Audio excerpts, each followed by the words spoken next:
Hey everyone, this is Helena, and today I'm so excited to be talking with my friend and fellow coach, Jack Butler, again today. Jack is a life and relationship coach who helps people become more of who they are so they can be loved for who they are and truly be their authentic selves in relationships. And we're so excited today. We're going to be talking about the number one attitude that men love in women. So welcome, Jack. Thank you so much for being here. Hey, thanks for having me back. It's good to be here. I love your tribe and community, and I'm looking forward to talking with you. Yeah, this is a really, really important topic. And I know you've done some videos on this over on your channel, which I absolutely love. So I knew you were the perfect person to bring on and Thanks. share this message with my community today. So let's just jump right in. What would you say is that number one attitude that men love in women? Yeah, this is going to be counterintuitive, and it's a little deeper, I think, than some of the takes that people have on this topic. So the number one attitude that men love in women is that men love women that don't subjectify them. Now, that's a little bit of a fancy phrase, subjectify or subjectification, but it basically means men love women that don't assume that the reason that the man is doing a particular thing is the same reason that if the woman were doing it, that she would be doing it, right? So it basically means when you subjectify someone, you're like, oh, I noticed that you did X, Y, or Z, and I already know why you did that. I know why you did that because if I were doing that, if I weren't calling you, or if I were laying down on the couch, or if I were not communicating with your mother or whatever it is, it would mean something.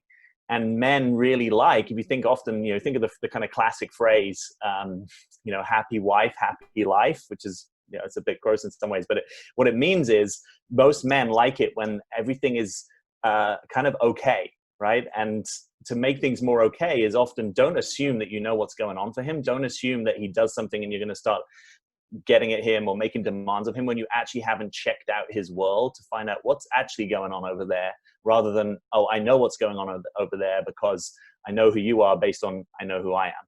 Does that make sense? Wow. Yes. And I'm like trying not to laugh too hard over here. Well, we all do it, right? Like I do it. I've known about this for a long time. We all do it. None of this is about, engaging in a criticism or blame. It's really just an opportunity to create more space around another person and actually to create more compassion and intimacy, kind of assuming that you're a little bit more dumb than you take yourself to be, right? That you don't actually know everything that's going on with another person, because we all have our idiosyncratic motivations. And until we actually talk about them, it's hard to know what the real truth is. Yeah. So if you've already made someone wrong for something and haven't actually checked it out with them, that would be an example usually of subjectifying. And what we actually realize is that though we're so alike in so many ways, when you break it open, there's a lot more difference and nuance than we tend to appreciate. And that's actually the opportunity. If you think of relationship, a lot of people go into a relationship thinking, oh, I want a relationship to make me happy and fulfilled. That can be part of it, obviously.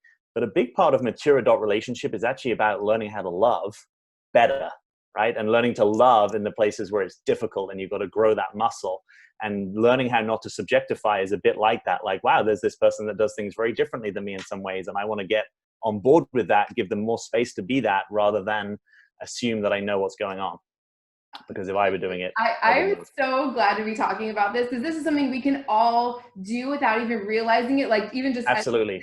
And I'm like, okay, I did that 2 different times this week that I can even think of consciously, yes. right? So, and even if we're not making the man wrong, we can place meaning on it. Like, oh, well, if he really cared about me, he would want to do this, right? And yes, that's a great example of it, right? Where it's just like it's a subtle collapse, right? Where it's like, okay, so if he cared about me, I already know what would be happening if he cared about me. What might be truer is to say, hey, I notice I'm in a perspective or I'm in a story that because you're not doing X, you don't care about me. That would be like a really clean and adult way of communicating what's true in your experience without necessarily saying, and I know this is true for you. It takes practice, takes awareness. Yeah. Oh my gosh. This is so great. Because we hear a lot about not objectifying other people, and this is totally, which is great. Yeah. But this is totally great too, right? Yeah, totally. Yeah, absolutely. So it's almost I don't know if this is true. This is a bit of a Jack theory, but like stage 1 is don't objectify people. Once that is kind of a mostly integrated lesson, there's like this next level of developmental terrain, which is, and actually don't subjectify people. And one of the things that this might allow you, if you're wondering, well, why would I want to do this, is because it will it will allow you to stay in a more loving orientation in your relationship, right? Less resentment, less closure, less fear in some ways, because really the question becomes, how do I make as few assumptions as possible? And how do I check out your world?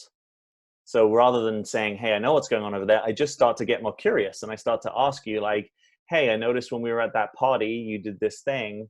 And I'm curious, like, what was going on for you there? It's like, it's easy for me to be in a story that you did that because you don't like my friend, right? Or you did that because you don't like the way that I'm showing up.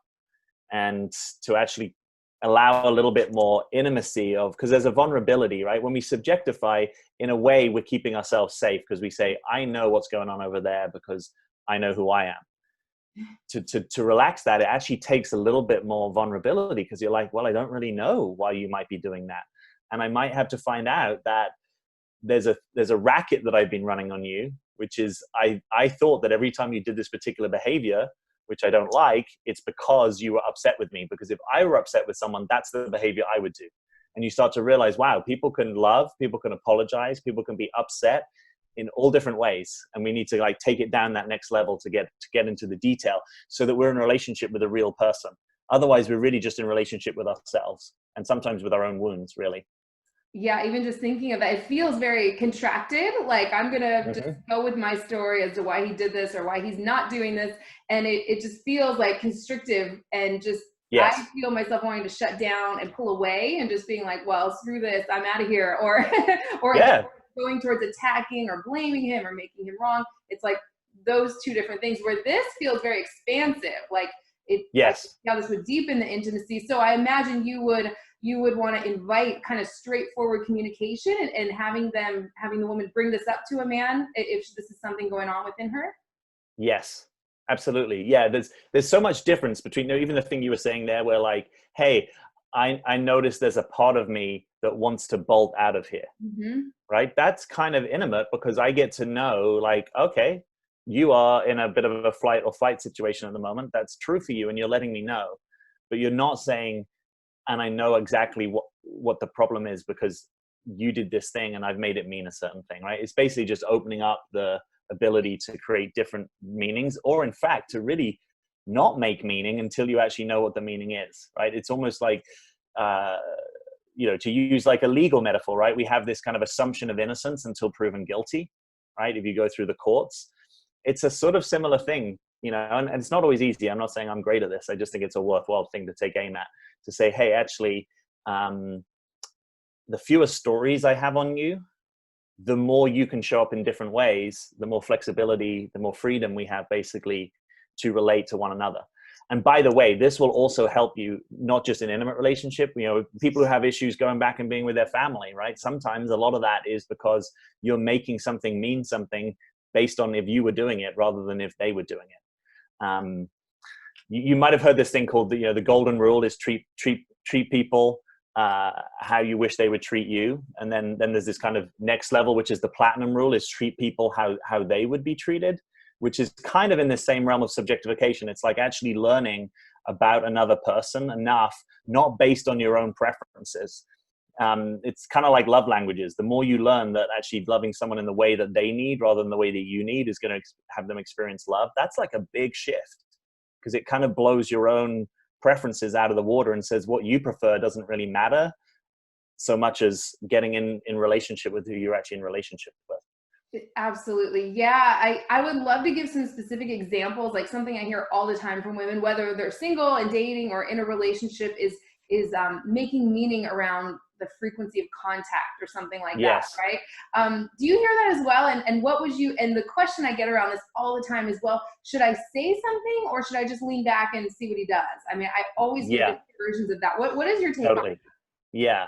Well, I think in some ways it is nuanced to the guy that's in front of you, right? What you can do is you can own your sort of side of the equation, right? So if you have a desire for more contact, that's your desire. And if that's been stable, that you want more contact, I feel like you have a right to declare that. Like, hey, I have a desire to have more contact.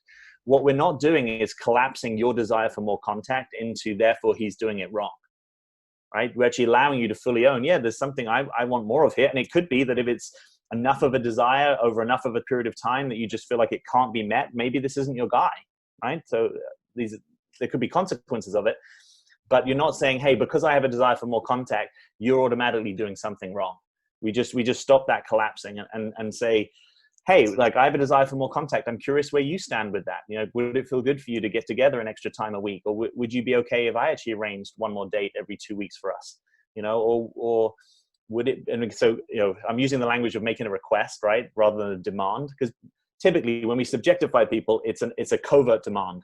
You're doing something that I know why you're doing it and you should be doing it differently, versus, I think at our best, we say, hey, I own my desire, and then I make a request to you, like, hey, I have a desire for more contact. Would you be open to, or would you be willing to, you know, actually see me on a Wednesday night after you go to the gym, you know? And then he gets to say yes, no, maybe, or counter offer.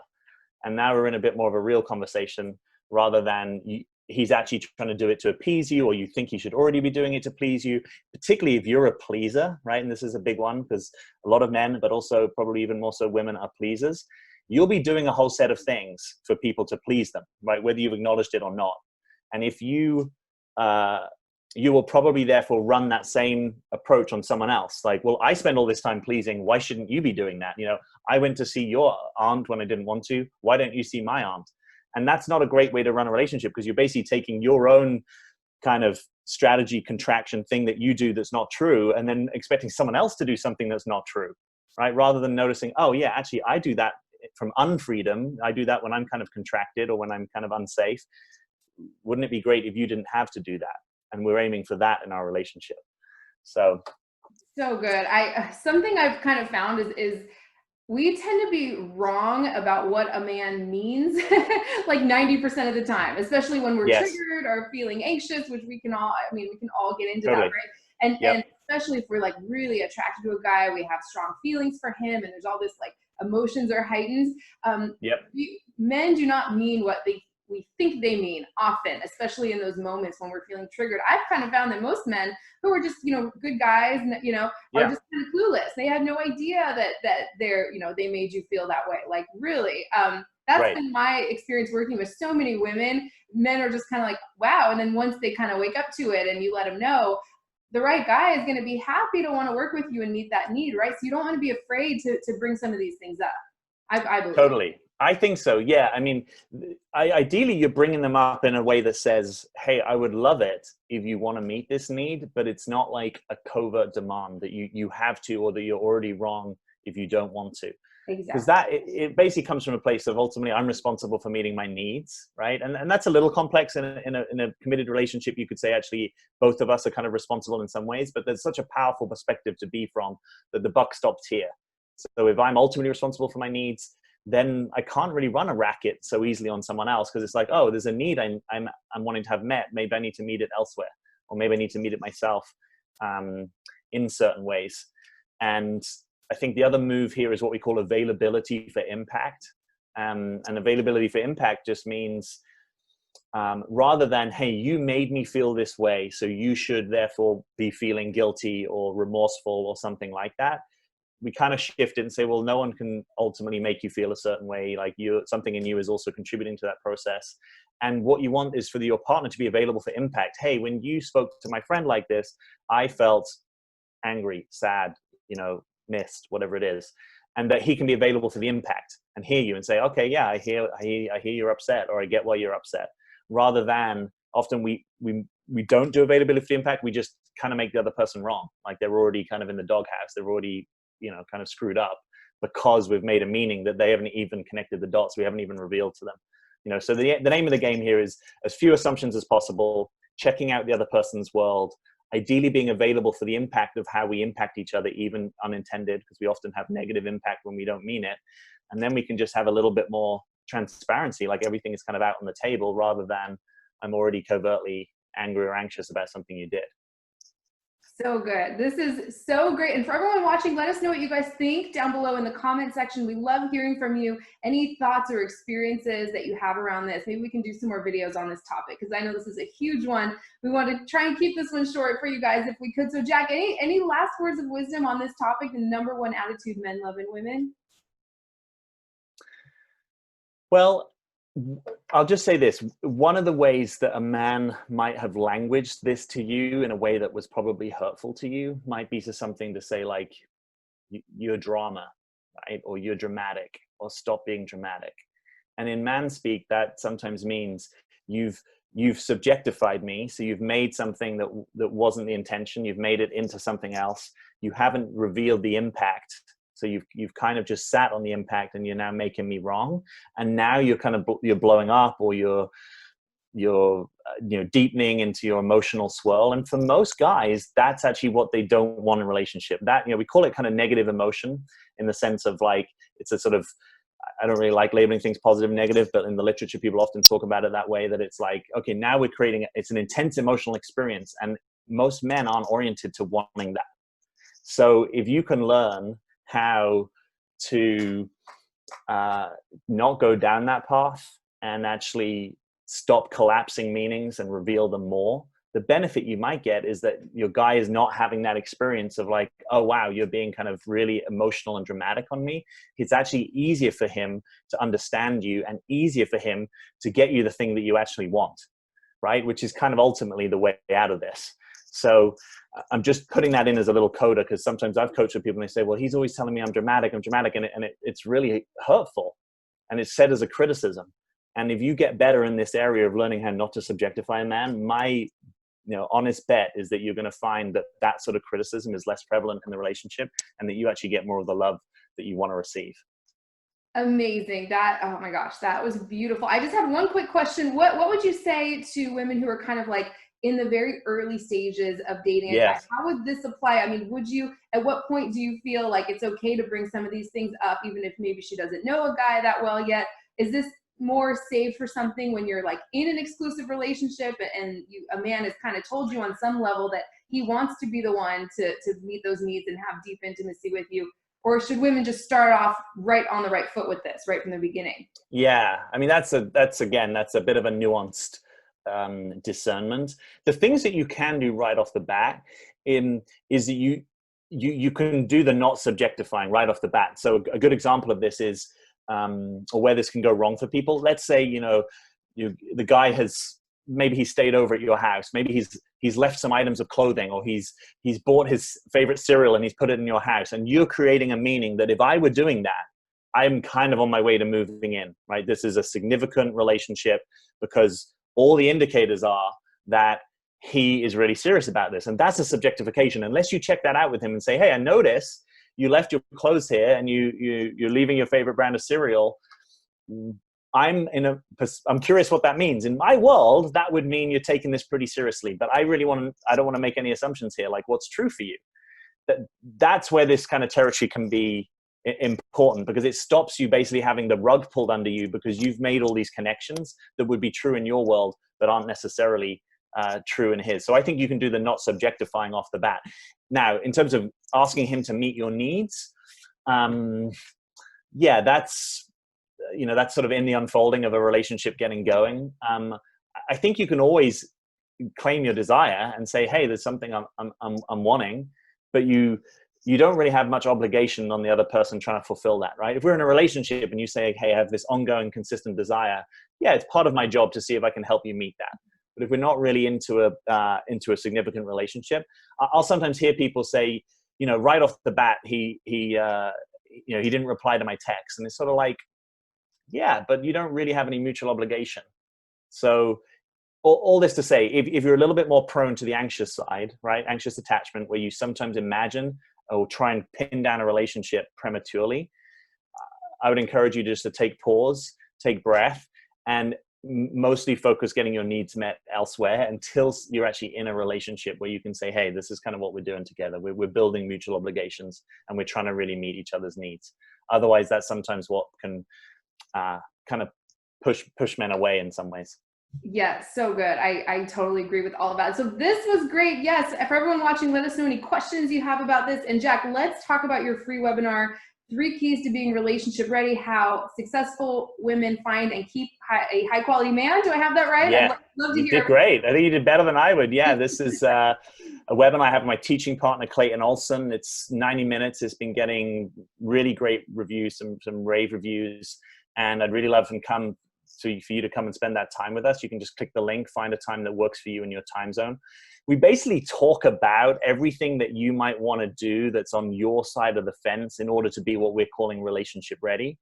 And by that, we really mean that you are using the relationship as a way of waking you up. So if you've looked at your past relationships and you're like, hey, I've got these patterns and it's kind of not working for me, we will distinguish some things on this webinar that I think will really illuminate you as to like, hey, what's really been going on here? There's probably some kind of unconscious role or persona that you are in. And on the webinar, we'll help blow that up for you. And then you get, much more freedom to relate with the right guy, which is really what it's all about. So yeah, join so us. everyone, yeah, please go check that out. Links in the description right now. I'll also add it as the first comment down below in the comment section. And I've been getting such amazing feedback from women who have gone through that free webinar. Awesome. If you haven't seen it yet, definitely go check that out. And Jack, thank you so much. This was amazing. Hey, thanks for having me. I you. appreciate it. And I enjoyed this conversation. Yeah.